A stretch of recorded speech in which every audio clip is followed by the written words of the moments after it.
비슷한 현상이 동시에, 하지만 이게 일시적인 현상일 수도 있다고. 방역 수칙을 위반하더라도 밖으로 나가라 라고까지. 안녕하세요, 모두의 보좌관입니다. 오늘은 코로나 블루, 코로나 우울증과 거대한 멈춤을 주제로 다뤄보겠습니다. 더 나아가서 방역 수칙을 어겨라 라는 말이 어떻게 해서 나오게 됐는지, 그 심각한 상황까지 파헤쳐 보겠습니다. 지난 1월 프랑스 리옹에서 대학생 2명이 극단적인 선택을 시도했습니다. 프랑스 대학생 7천여 명을 조사했을 때 10%는 자살 생각을 했고 25%는 우울증에 고통받았다는 것이 드러났습니다. 대학생인 라이언 케네디는 친구들과 함께 유령 학생들이란 해시태그를 달아 글을 공유하기 시작했습니다. 정부로부터 무시당한다고 느끼는 감정을 공유하기 위해서였죠. 이걸 읽어보면 에뛰드앙 팡토무, 유령 학생들이라는 뜻입니다. 학생들이 유령이 됐다는 거죠. 왜 유령입니까? 팬데믹 때문에 학교도 봉쇄되고 카페도 봉쇄되고 식당도 봉쇄되다 보니까 그냥 집에만 있는 거예요. 집에만 있으면서 수업만 듣고 사회적 관계는 모조리 단절돼서 사람 만날 수도 없고, 그래서 유령이 됐다는 겁니다. 이에 지난 1월 20일에는 전국의 주요 도시에서 일제히 학생 시위가 열렸습니다. 이들이 주장하는 것은 두 가지였습니다. 대학을 열고 교수와 교우를 직접 만나서 수업하겠다는 것, 그리고 우울증과 열악한 환경에 있는 청년들을 구하라는 것이었습니다. 그래서 이 학생들이 이제 더는 못 참겠다 하면서 거리로 뛰쳐나간 게 프랑스의 시위라고 보시면 되겠습니다. 그렇다면 과연 프랑스만 이러냐? 그건 아니겠죠. 서울대학교 보건대학원의 조사에 따르면 늘어나고 있었습니다. 여성 중 절반과 남성 중 3분의 1이 자주 우울과 무력감을 느끼고, 남녀의 3분의 1은 생계가 막막해졌다고 답했다고 합니다. 우리가 다 아는 유명한 사람이죠.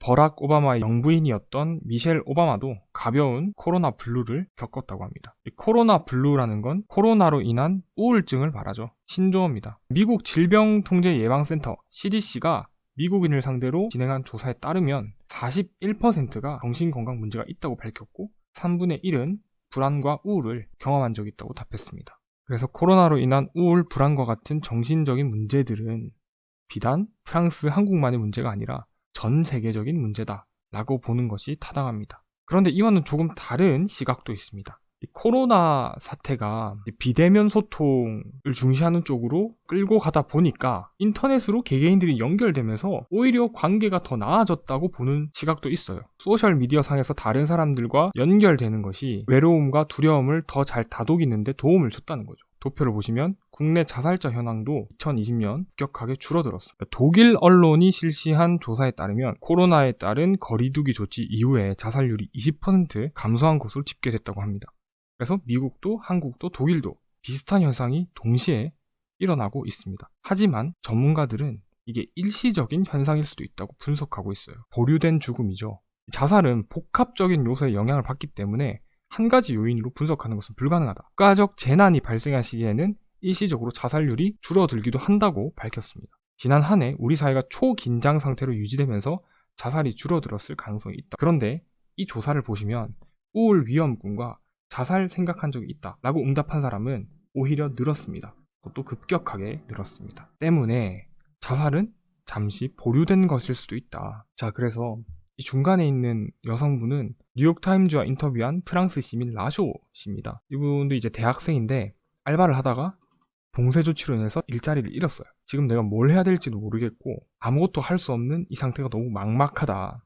그래서 자살 생각도 너무 많이 들고 이 팬데믹은 내 인생의 거대한 멈춤인 것 같다 라고 얘기를 했죠. 사실 청년 세대 대부분이 똑같이 느끼고 있을 겁니다.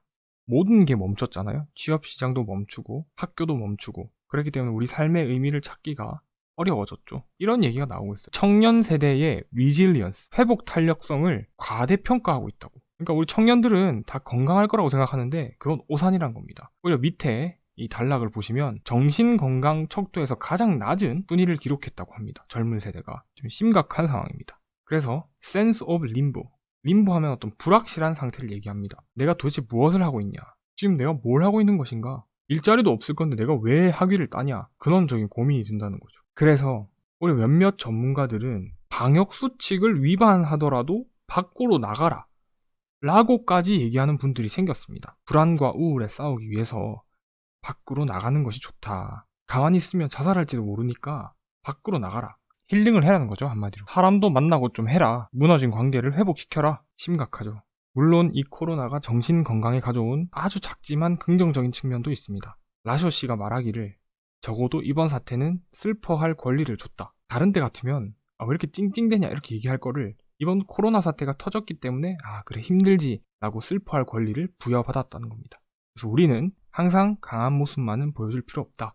젊다고 해서 무조건 강인할 필요는 없다라는 거죠. 이 코로나가 불러온 이 코로나 블루, 코로나 우울증 이것들이 얼마나 심각한지 어떻게 방역 조치를 어겨가면서까지 이 우울감을 타파해라 이런 얘기가 나오는지 그 유래와 그 현황을 한번 살펴봤습니다. 물론 질병 자체를 퇴치하는 것도 중요하지만 우리 국민들의 그리고 특히 청년들의 정신건강의 방역에도 정부가 관심을 기울이고 힘쓰는 것이 좋지 않을까 조심스럽게 제안해 봅니다. 오늘도 여러분의 보좌관이었습니다. 감사합니다.